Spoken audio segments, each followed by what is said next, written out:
Hi friends, இன்னைக்கு நம்ம டினைன் love series episode 6 என்ன நடந்துச்சு அப்படிங்கிறத இன்னைக்கு நம்ம இந்த வீடியோவில் பார்க்கலாமா? லாஸ்ட்டு 5th எபிசோடில் ஏதோ ஒரு முடிச்சிருப்பாங்க அப்படின்னு ஞாபகம் இருக்கா? சொன்னோம்ல, கரெக்டாக அந்த ஆஃபீஸில் ரென்னும் கிம்முமே கிஸ் பண்ணியிருப்பாங்க. கரெக்டாக அந்த சீனில் நம்ம டைரக்டர் அந்த எபிசோடையுமே கட் பண்ணியிருப்பாங்க. இப்போ இந்த எபிசோடை அதில் இருந்து மறுபடியும் ஸ்டார்ட் பண்ணுறாங்க. ரென்னு அவங்க ரூமில் இருக்காங்க. கிம் அவங்கள பார்க்குறதுக்காக வராங்க. அப்போ ரென்னு, நீ இங்கே என்ன பண்ணிகிட்ருக்க, உனக்கு இங்கே என்ன வேலைன்னு சொல்லி கிம்மை பார்த்து கேட்கவும், அதுக்கு கிம்மு, நான் உன்னை ரொம்ப மிஸ் பண்ணுறேன் தெரியுமா அப்படின்னு சொல்லி ரென்னோட பக்கத்தில் வந்து அவங்க சேரில் அப்படியே சாஞ்சிக்கிட்டு ரென்னையுமே கிஸ் பண்ணுறாங்க. அப்போ ரென்னு, இங்கே இந்த மாதிரி எல்லாம் பண்ணக்கூடாது, இது ஆஃபீஸு, உனக்கு ஞாபகம் இருக்கா, இங்கே இப்படியெல்லாம் கிஸ் பண்ணக்கூடாதுன்னு சொல்லி கிம்மையுமே தடுத்துட்டு அங்கேருந்து எழுந்துக்கிறாங்க. கிம்மு மறுபடியும் பக்கத்தில் வந்து ரென்னை அங்கே இருக்கிற டேபிளில் தூக்கி வச்சு, நான் உன்னை எவ்வளோ லவ் பண்ணுறேன்னு தெரியுமா, உனக்கு அது புரியுதா அப்படின்னு சொல்லி மறுபடியுமே கிஸ் பண்ணுறாங்க. அப்படி கிஸ் பண்ணும்போது ரென்னு அடிக்கையுமே செய்கிறாங்க. கிம்மு, நீ என்ன இப்போ அடிச்சியா, எதுக்காக அடிக்கிற அப்படின்னு கேட்கவும், நீ அடி வாங்குறதுக்கு தகுதியான ஆள் தான் அப்படின்னு சொல்கிறாங்க. அதுக்குமே கிம்மு, அப்படி ஒரு வேளை நீ என்னை அடிக்கிறதா இருந்தா அதுக்குமே எனக்கு காசு தரணும் அப்படின்னு சொல்கிறாங்க. அப்போ ரெண்டுமே சொல்கிறாங்க, உன்னை அடிக்கிறதுல தப்பே இல்லை தெரியுமா அப்படின்னு சொல்லிட்டு, நீ எதுக்கு நேற்று நைட்டு என்னோட பெட்டில் படுத்த, நீ அப்படி என்னோட பெட்டில் படுத்திருந்ததுனால தான் நான் உன்னை அங்கேருந்து தள்ளியுமே விட்டேன், உன்னோட இடம் சோஃபா தானே, நீ எதுக்காக என்னோட பெட்டுக்கு வந்த அப்படின்னு சொல்லி ரெண்டுமே கேட்குறாங்க. கிம்மு, ஓ அப்படியா அப்படின்னு சொல்லி மறுபடியும் ரென்னை விடாமல் கிஸ் பண்ணுறாங்க. இப்போ அந்த டேபிளில் கிம்முமே ஏறிக்கிட்டு அவங்க 2 பேருமே அந்த டேபிள் மேலே ஏறி இருந்து கிஸ் பண்ணிகிட்ருக்குறாங்க. அப்படியே கொஞ்சம் கொஞ்சமாக மெதுவாக அப்படி கிஸ் பண்ணிகிட்ருக்கும்போது கரெக்டாக அந்த சீனை இதோட கட் பண்ணிடுறாங்க. அடுத்த சீனில் ரென்னு அவங்க ஃப்ரெண்ட்ஸை பார்க்குறதுக்காக வந்திருக்காங்க. அப்போ அவங்க ஃப்ரெண்டு ரென்னுக்கிட்ட கேட்குறாங்க, நீ எங்களெல்லாம் பார்க்குறதுக்கு வந்திருக்கியே, என்ன விஷயம், உனக்கு ஒரு வேளை பிரச்சனையா, இல்லை இன்னுமே உன்னால் பையன் மறக்க முடியலையா, என்னன்னு சொல்லு அப்படின்னு கேட்கவும், அதுக்கு ரென்னு சொல்கிறாங்க, அந்த மாதிரியெல்லாம் எதுவுமே இல்லை, இப்போ நான் நல்லா தான் இருக்கேன் அப்படின்னு சொல்லிட்டு, நான் உங்ககிட்ட ஒரு அட்வைஸ் கேட்கணும், நான் உங்ககிட்ட ஒரு ஆலோசனை, ஒரு கருத்து கேட்குறதுக்காகத்தான் நான் இங்கே வந்திருக்கேன், அதை நீங்கள் சொல்ல முடியுமா, எனக்கு ஹெல்ப் பண்ண முடியுமா அப்படின்னு கேட்கவும், அப்போ அவங்க ஃப்ரெண்டு சொல்கிறாங்க, உனக்கு அட்வைஸ் பண்ணணுமா, அதை நினச்சாலே எனக்கு ரொம்ப பெருமையாக இருக்குப்பா, என்னன்னு சொல்லு, நாங்கள் சொல்கிறோம் நீ, அவங்க ஃப்ரெண்டுமே சொல்லவும், அதுக்கு ரென் சொல்கிறாங்க, ரென்னுக்கு எவ்வளோ பெரிய பிரச்சனையாக இருந்தால் அவங்க ஃப்ரெண்ட்ஸுக்கிட்ட வந்து இப்படி ஒரு கேள்வியை கேட்பாங்க, அது என்ன பிரச்சனைன்னு தெரியுமா. ரென் அந்த ஒரு விஷயத்த டைரெக்டாக சொல்லாமல் இன்டைரக்டாக அவங்க ஃப்ரெண்டுக்குமே புரிய வைக்கிறாங்க. இன்னுமே அந்த கேள்வி என்னன்னு நான் சொல்லலைல்ல, இதை சொல்கிறேன், முடிஞ்சா இந்த கேள்விக்கு என்ன பதில் சொல்லலாம் அப்படின்னு நீங்களுமே சொல்லுங்க, சரியா? ரென்னு ரொம்ப கன்ஃபியூஸ்டாக இருக்காங்கன்னு நினைக்கிறேன். சரி, நான் இப்போ அந்த கேள்விக்கு நான் வர்றேன். ரென்னு அவங்க ஃப்ரெண்டுக்கிட்ட கேட்குறாங்க, ஒரு பொண்ணு முக்கியமாக ரொமான்டிக், அந்த செக்ஸ் அதில் வந்து ரொம்ப ஆர்வம் அதிகமாக இருக்குது, அதை கம்மி பண்ணுறதுக்கு என்ன பண்ணலாம் அப்படின்னு கேட்குறாங்க. ரென் இப்படி சொல்லவும், அது அவங்க ஃப்ரெண்ட்ஸு, என்ன ஒரு கேள்வி கேட்டுட்ட அப்படின்னு அவங்க ஒரு ஃப்ரெண்டு சொல்கிறாங்க. அதுக்கு இன்னொரு ஃப்ரெண்டு, இந்த கேள்வியை நீ உனக்காக கேட்குறியா இல்லை வேற யாருக்குமா என்ன அப்படின்னு கேட்குறாங்க. அதுக்கு ரென்னு, இது வந்து எனக்காக கிடையாது, நான் இப்போது உங்ககிட்ட என்ன சொல்கிறது, நான் என்ன சொல்ல வரேன்னா, என்னோட கேள்வி என்னன்னா, ஒரு பொண்ணு நைட்டு சீக்கிரமாக தூங்க வைக்கணும், அப்படி தூங்கிட்டேன்னா அன்னைக்கு நைட்டு எதுவுமே இருக்காது. அந்த நைட்டை எப்படி ரொம்பவே சீக்கிரமாக தூங்க வைக்கணும்? இப்போ இதுதான் என்னோட கேள்வி. உங்கள் எல்லாருக்குமே நல்லா புரிஞ்சுதா? என்ன பண்ணலாம் நீங்களே சொல்லுங்க. என்ன அவங்க ஃப்ரெண்டுக்கிட்ட கேட்குறாங்க. என்ன அப்படி சொல்லவும் அவங்க ஃப்ரெண்ட்ஸு எல்லாருக்குமே புரிஞ்சிருது. நீ இப்போ கிம்மை பற்றி தானே பேசிகிட்டு இருக்க. ஏன் அவளுக்கு இதில் ரொம்ப ஆர்வம் அதிகமாக இருக்கா? ஏன் அவள் இதில் ரொம்ப ஆர்வமாக இருக்காளா? நீ அதை எப்படி ஹேண்டில் பண்ணணும் அப்படின்னு தான் கேட்குறியா நீ? அவங்க ஃப்ரெண்டுமே அந்த கேள்வியை புரிஞ்சுக்கிட்டு ரென்கிட்ட கேட்குறாங்க. அதுக்கு ரென்னுமே ஆமான்னு சொல்லவும், நீ ரொம்ப நல்ல பொண்ணுதாம்மா அப்படின்னு அவங்க ஃப்ரெண்ட்ஸ் எல்லாமே கிண்டல் பண்ணுறாங்க. இந்த மாதிரி ஒரு பொண்ணை பார்த்ததே இல்லை தெரியுமா? ஏன் அவள் ஒன்றை நைட்டு ஃபுல்லாக தூங்க விடுறது இல்லையா? அந்த மாதிரியா கிம் இருக்காங்க அப்படின்னு சொல்லி ஃப்ரெண்ட்ஸுமே கேட்கவும் ரென்னுக்கு ஐயோ இவ்வளோ ஓப்பனாக பேசிட்டாங்களே, இவ்வளோ ஓப்பனாக கேட்டுட்டாங்களே அப்படின்னு, கொஞ்சம் வாயை மூடுறீங்களா? என்னை பாரு, என்னை பார்த்தா எப்படி தெரியுது? இப்போ இங்கேயே செத்து போயிடும் போல. அந்த சின்ன பொண்ணு நான் சொன்ன எதையுமே கேட்க மாட்டேங்கிறா, ரொம்ப வாலாட்டுறா, ரொம்ப சேட்டை பண்ணுறா அப்படின்னு ரெண்டுமே சொல்கிறாங்க.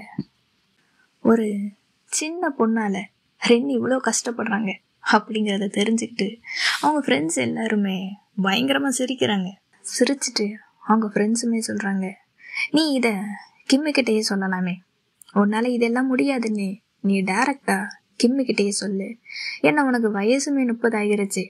ஸோ உனக்கு அதில் இன்ட்ரெஸ்ட் இல்லை, உனக்கு அதெல்லாம் முடியாதுன்னு சொல்லி நீ கிம்மிக்கிட்டேயே சொல்லிடு அப்படின்னு சொல்கிறாங்க அவங்க ஃப்ரெண்ட்ஸ் எல்லாருமே. இப்போ நான் என்ன தான் செய்யட்டும்? நான் வேணும்னா தூக்க மாத்திரை கொடுத்துறவா? என்னால் இது எல்லாத்தையுமே பார்த்துட்டு சும்மா இருக்க முடியலை அப்படின்னு சொல்லவும், அதுக்கு அவங்க ஃப்ரெண்டு வேணாம், கொஞ்சம் பொறுமையாரு, நீ அதை மட்டும் பண்ணாத, இது ரொம்பவே பெரிய விஷயம், தப்பான விஷயத்துல தான் இது போய் முடியும், நீ அதை மட்டும் பண்ணாத அப்படின்னு சொல்கிறாங்க. அதுக்கு இன்னொரு ஃப்ரெண்டு, நீ வேணும்னா ஏன் ட்ரிங்க்ஸு ட்ரை பண்ணக்கூடாது, அதை குடித்தா உடனே தூக்கம் வரும்ல, நீ அதை ட்ரை பண்ணக்கூடாது அப்படின்னு இன்னொரு பக்கம் அவங்க ஃப்ரெண்டுமே சொல்கிறாங்க. ரெண்டு இவங்க ஃப்ரெண்ட்ஸுக்கு மத்தியில் இருந்துக்கிட்டு இவங்க ஒன்று சொல்கிறாங்க, இன்னொரு ஃப்ரெண்டு இன்னொன்று சொல்கிறாங்க. என்ன தாண்டா பண்ணுறது அப்படின்னு இவங்க 2 பேருக்கு மத்தியிலிருந்து ரெண்டு யோசிச்சுட்ருக்குறாங்க.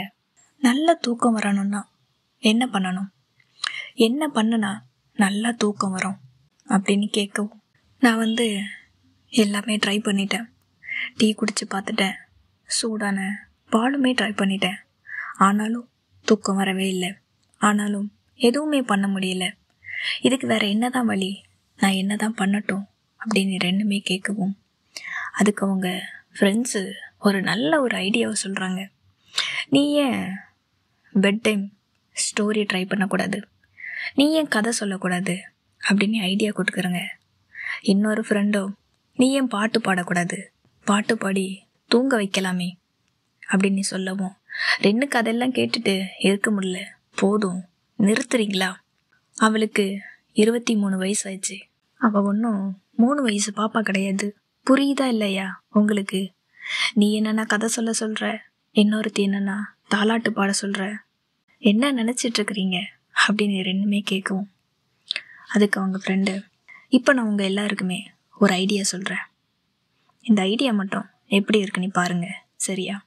கேர்ள்ஸ், நீங்கள் எல்லோரும் இப்போ என்ன பண்ணணும்னா உங்களோட ஃபோனை எல்லாருமே எடுத்துக்கோங்க, ஓகேவா அப்படின்னு சொல்லவும், ஃப்ரெண்ட்ஸு கொஞ்சம் கூட யோசிக்காமல் எல்லாருமே அவங்கவுங்க ஃபோன் எடுக்கிறாங்க. ஃபோன் எடுத்ததும் அதுக்கு சொல்கிறாங்க, இப்போ என்ன பண்ணணும் அப்படின்னா, உங்கள் ஃபோனில் கூகுளில் போயிட்டு நல்லா தூக்கம் வரணும், எப்படி தூங்கணும், என்ன செஞ்சால் நல்லா தூக்கம் வரும் அப்படின்னு எல்லாருமே சர்ச் பண்ணுங்கன்னு ரொம்பவே சீரியஸாக சொல்லிகிட்ருக்குறாங்க. அவங்க சொன்னதை கேட்டு அவங்க ஃப்ரெண்ட்ஸுமே இது ஏதோ நல்ல பெரிய ஐடியா அப்படிங்கிற மாதிரி அவங்களும் ரொம்ப ஆர்வமாக சீக்கிரமே தூங்குறது எப்படி, நல்லா தூக்கம் வரணும், என்ன செஞ்சால் தூக்கம் வரும், நீ எல்லாருமே ரொம்ப சின்சியராக சர்ச் பண்ணிகிட்ருக்குறாங்க. என்ன இது எல்லாத்தையும் பார்க்குறாங்க. இன்னுமா நான் உங்கள் எல்லாரையும் நம்பணும்? உங்ககிட்ட போய் நான் ஒரு விஷயத்த கேட்க வந்தேன்ல, என்னைய சொல்லணும் அப்படிங்கிற மாதிரி இன்னும் அங்கே இருந்து பார்த்துட்ருக்குறாங்க. இவங்க இன்னும் என்னத்தான் பண்ண போகிறாளுங்க அப்படின்னு ரென்னு பார்த்துட்ருக்குறாங்க. ரென்னு அங்கேருந்து வீட்டுக்கு வரவும் கிம் அவங்க பெட்டில் நல்லா தூங்கிட்டு இருக்கிறாங்க. ரெண்டுமே கொஞ்சம் பாசமாக கிம்மு தூங்கிட்டு தான் இருக்காங்க அப்படின்னு நினச்சி கிம்மோட தலையை தடவி கொடுக்கறதுக்கு அப்படி கையை தான் வச்சுருப்பாங்க. அப்படி வைக்கிறதுக்குள்ள கிம்மு உடனே முழிச்சுக்கிட்டு ரென்னை அப்படியே ஹக் பண்ணிக்கிறாங்க. நீ இங்கே என்ன பண்ணுற அப்படின்னு கேட்கவும் அதுக்கு ரென்னு, நான் எங்கள் லைட்டை தான் ஆஃப் பண்ணுறதுக்கு வந்தேன் அப்படின்னு சொல்லவும், ஓ உண்மையாவா, உண்மையாகவே நீ அதுக்குத்தான் வந்தியா அப்படின்னு சொல்லி ரென்னை கிஸ்ஸுமே பண்ணுறாங்க. நான் உன்னை ஏற்கனவே சொல்லிட்டேன் இங்கேருந்து போ அப்படின்னு.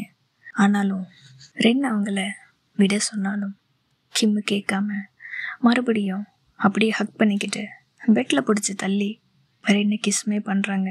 ரென்னை எவ்வளோ கேட்குறாங்க, கிம் என்னை விடு, நீ என்ன பண்ணுற, என்னை விடு அப்படின்னு எவ்வளவோ சொல்லியும் கேட்காம கிம்மு, நான் உன்னை ரொம்பவே மிஸ் பண்ணுறேன் தெரியுமா, நீ ஏன் அதை ஃபீல் பண்ண மாட்டேங்கிற, இந்த ஃபீலிங்ஸை நீயுமே உணரணும். பொதுவாக கேர்ள்ஸுக்கு எல்லாருக்குமே நைட் ஆனால் ரொம்ப ஃபீல் ஆகுமாம். நைட் ஆனாலே அந்த ரொமான்டிக் மோடுக்கு போயிடுவாங்களாம். நீ ஏன் அப்படி இல்லை அப்படின்னு ரென்னை செல்லமா அடிக்கையுமே செய்கிறாங்க.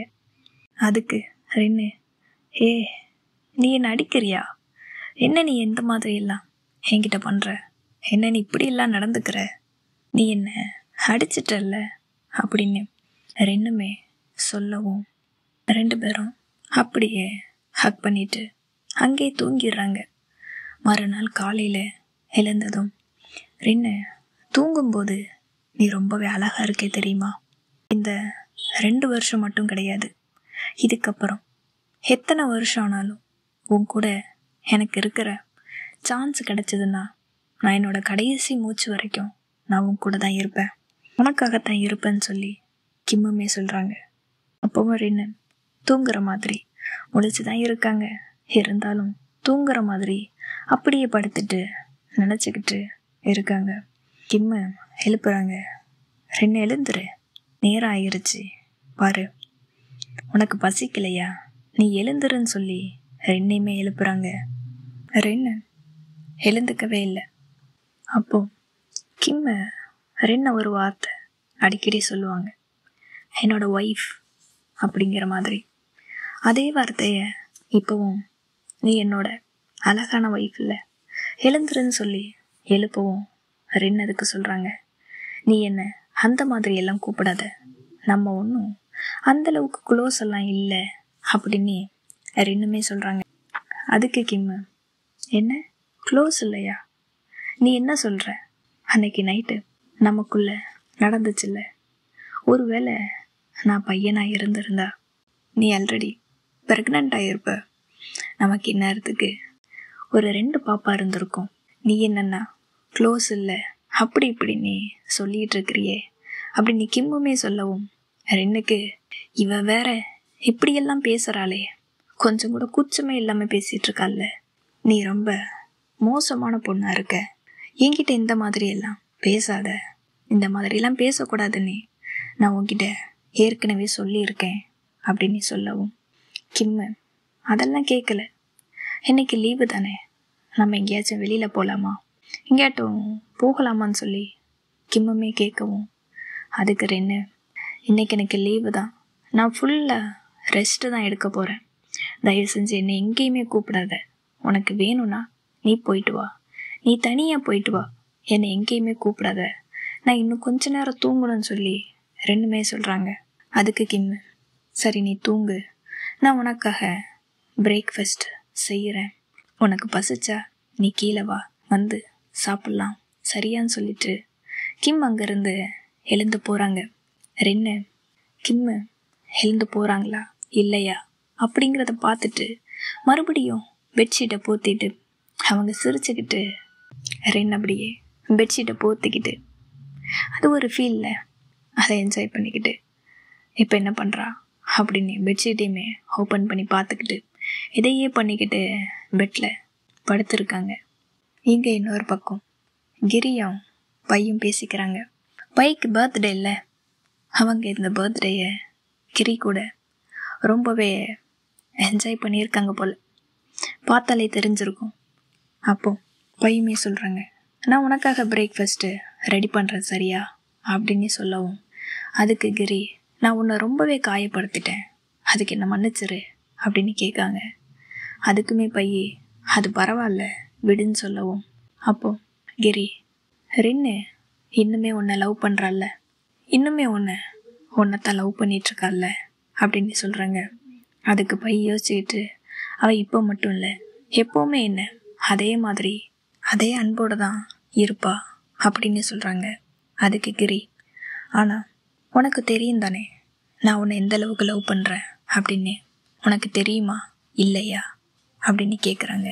ஃபஸ்ட்டு எனக்கு தெரியாது, ஆனால் இப்போ எனக்குமே புரியுது. நீ உன்னோட குடும்பத்துக்காக உன்னோட அம்மா பேச்சு கேட்டு தான் நீ டேட்டுமே பண்ணியிருக்க. இது உன்னோட குடும்பத்தோட ஸ்டேட்டஸை பொறுத்தது, இது உன்னோட குடும்பத்தோட முடிவு தான், உன்னோடது கிடையாது. அதுதானே உனக்கு முக்கியமும் கூட. இப்போ எனக்கு புரியுது அப்படின்னு பையுமே சொல்கிறாங்க.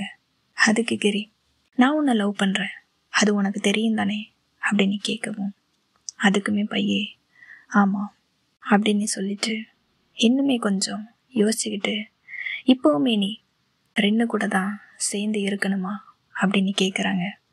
அதுக்கு கிரி ரொம்பவே பாசமாக பையோட தலையில் கையை வச்சுக்கிட்டு, உனக்கு தெரியும் தானே ரெண்டுக்கு தான் ஆல்ரெடி மேரேஜ் ஆகிடுச்சு, அது உனக்கு தெரியும்ல, நீ இதுக்கப்புறம் என்கிட்ட இருந்து எதையுமே மறைக்கக்கூடாது சரியா அப்படின்னு சொல்லி பைக்கிட்ட கேட்கவும், பையுமே அதுக்கு சரி, நான் இதுக்கு மேலே உன்கிட்ட எதையுமே மறைக்க மாட்டேன், எல்லாத்தையுமே ஓப்பனாக சொல்கிறேன் அப்படின்னு சொல்லிக்கிட்டு ரெண்டு பேருமே அழகா அப்படியே ஹக் பண்ணிக்கிறாங்க.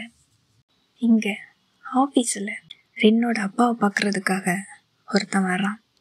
அவன் ரின்னோட அப்பா கிட்ட, நேற்று நான் பையோட பர்த்டே இல்லை, நான் அவளை ஃபாலோ பண்ணிக்கிட்டே போனேன், அவள் எங்கே இருக்கா, அவளோட வீட்டை நான் கண்டுமே பிடிச்சேன், ஆனால் அவள் இப்போ அந்த வீட்டில் இல்லை, இப்போ அவள் ஒரு பெரிய வீட்டில், நல்ல வசதியான வீட்டில் அவள் இருக்கா, அது அவளோட புதுசாக ஒரு பாய் ஃப்ரெண்ட் இருக்காங்கல்ல, அவரோட கூட இருக்கலாம் அப்படின்னு நினைக்கிறேன்னு சொல்லவும், ரின்னோட அப்பாவுமே ஆமாம் பையக்கு இப்போ ஒரு புது பாய் ஃப்ரெண்ட் இருக்காங்க அப்படின்னு சொல்லவும், அதுக்கு இவருமே ஆமாம் நீங்கள் சொல்கிறது கரெக்டு தான் சார், ஆனால் அது வேறு யாரும் கிடையாது, அது நம்ம கிரி தான் அப்படின்னு சொல்லவும், அவங்க அப்பாவுக்கு ரொம்பவே ஆச்சரியமாக இருக்குது.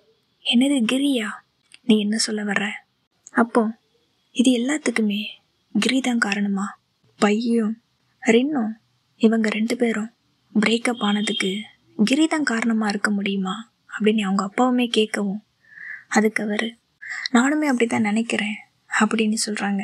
இது எல்லாத்தையுமே கேட்டு ரென்னோட அப்பாவுக்கு ரொம்பவே ஆச்சரியமாக இருக்குது. ரெண்டையுமே வர சொல்கிறாங்க. ரெண்டு என்ன விஷயம் தெரியாமல் ரொம்பவே வேகமாக வர்றாங்க. என்னப்பா ஆச்சு, நீங்கள் ஏதாவது என்கிட்ட சொல்லணுமா அப்படின்னு கேட்குறாங்க. அதுக்கு அவங்க அப்பா, நீ ஃபஸ்ட்டு அமைதியாக உட்காரு அப்படின்னு சொல்கிறாங்க. ரென்னு, நீங்கள் எதை பற்றி பேசணும், எதுக்காக வர சொன்னீங்க அப்படின்னு கேட்கவும், ரென்னு, நான் பையோட புது பாய் ஃப்ரெண்டு யார் அப்படிங்கிறத கண்டுபிடிச்சிட்டேன், அது உனக்கு யாருன்னு தெரியுமா அப்படின்னு கேட்குறாங்க. அதுக்குமே ரென்னு, பைக்கு ஒரு புது பாய் ஃப்ரெண்டு கிடச்சிட்டாங்கன்னு தெரியும், ஆனால் அது யாருன்னு தெரியாது. இப்போல்லாம் பை சோசியல் மீடியாவில் ஆக்டிவாகவே இல்லை, அவள் கொஞ்சம் வித்தியாசமாக தான் நடந்துக்கிற, ரொம்பவே மர்மமாக இருக்கா, எதையோ மறைக்கிற மாதிரி தெரியுது அப்படின்னு ரெண்டுமே சொல்லவும், அவங்க அப்பா ஆமாம் அது உண்மைதான், பையோட புது பாய் ஃப்ரெண்டு கிரி தான் அப்படின்னு சொல்கிறாங்க. இதை கேட்டதும் ரென்னுக்கு இன்னுமே ஷாக்காக இருக்குது.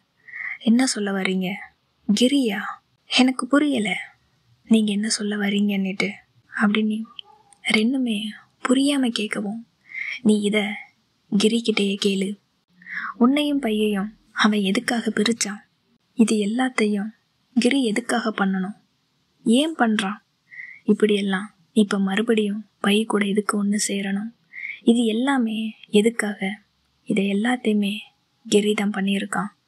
இது எதுக்காகன்னு சொல்லி நீ அவன்கிட்டயே கேட்டு தெரிஞ்சுக்கோ அப்படின்னு சொல்கிறாங்க. இந்த விஷயத்த கேட்டு ரென்னுக்கு ரொம்பவே கஷ்டமாக இருக்குது. கூடயே இருந்து இது எல்லாத்தையுமே பண்ணியிருக்கானே, அப்படி அவங்களுக்குமே ரொம்ப கஷ்டமாக இருக்குது. வேகமாக கிரியை பார்க்குறதுக்காக வர்றாங்க. அப்போ அங்கே இருந்த ஆஃபீஸில் அந்த ரிசப்ஷனிஸ்ட்டு, மேடம் இன்றைக்கி உங்களுக்கு முக்கியமான மீட்டிங் இருக்குது, இன்றைக்கி மதியம் மீட்டிங் இருக்குதுன்னு சொல்லவும் ரென்னு, இல்லை இப்போ அது எல்லாத்தையுமே கேன்சல் பண்ணிடுங்க, நான் இப்போ அவசரமாக கிரியை மீட் பண்ணியே ஆகணும்னு சொல்லி வேகமாக அங்கேருந்து கிளம்பி போயிட்டுருக்காங்க. ஆஃபீஸில் ஜெய் கிம் கிட்ட சொல்கிறாங்க, நான் இப்போ மீட்டிங்க்கு போக போகிறேன், அந்த மீட்டிங்கு 1 hour ஆகும், நீ அதுக்குள்ளே இந்த அசைன்மெண்ட்டை ரெடி பண்ணிடுறியா அப்படின்னு சொல்லி கிம்முக்கிட்டையுமே அந்த வேலையை கொடுத்துட்டு அங்கேருந்து எல்லாருமே மீட்டிங் இருக்குன்னு சொல்லி போயிட்டு இருக்காங்க. அப்போ இந்த எதிரி பொண்ணு கிம்முக்கிட்ட வந்து எனக்காக ஒரு ஹெல்ப் பண்ண முடியுமா அப்படின்னு கேட்குறாங்க. ஏன்னா இங்கே எல்லாருக்குமே மீட்டிங் இருக்குது, மீட்டிங் போகாத ஒரே பர்சன்னா அது நீ மட்டும்தான், எனக்காக இந்த வேலையை நீ செய்கிறியான்னு கேட்கவும் கிம்முமே சரி ஓகே நான் பண்ணுறேன், என்ன செய்யணும் அப்படின்னு கேட்குறாங்க. அதுக்கு அந்த பொண்ணு ஒரு ஃபைலை கிம்முக்கிட்ட கொடுத்துட்டு, இது ரொம்பவே முக்கியமான ஃபைலு, இது ரொம்பவே பாதுகாப்பாக வச்சுருக்கணும், நீ அந்த ரூமில் கொண்டு இதை வைக்கிறியா அப்படின்னு சொல்லி கிம்முக்கிட்டையும் அந்த ஃபைலை கொடுக்குறாங்க. கிம்மு அந்த ஃபைலை வாங்கிக்கிட்டு அந்த ரூமுக்கு போகும்போது இந்த பொண்ணு தான் கிம்மை பின்னாடி இருந்து பிடிச்சி தள்ளி அந்த ரூமுக்குள்ளே வச்சு பூட்டிடுறாங்க. அந்த ரூம் ஃபுல்லாகவே இருட்டாக இருக்குது. கிம்முக்கு ரொம்பவே பயமாக இருக்குது. யாராச்சும் இருக்கீங்களா, நான் இந்த ரூமுக்குள்ளே மாட்டிக்கிட்டேன், என்னை எப்படியாச்சும் காப்பாற்றுங்க ப்ளீஸ். ரொம்பவே அழுகுறாங்க. கிம்முக்கு இருட்டுனா பயமா என்னன்னு தெரியல, அவ்வளோ அழுகுறாங்க.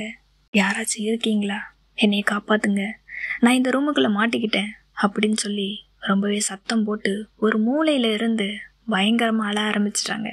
இதிலிருந்து கிம்மை யாரை காப்பாற்ற போகிறாங்க அப்படிங்கிறத நம்ம அடுத்த பார்ட்டில் பார்க்கலாம். ஓகேவா, இப்போ நான் கிளம்புறேன். தேங்க்யூ.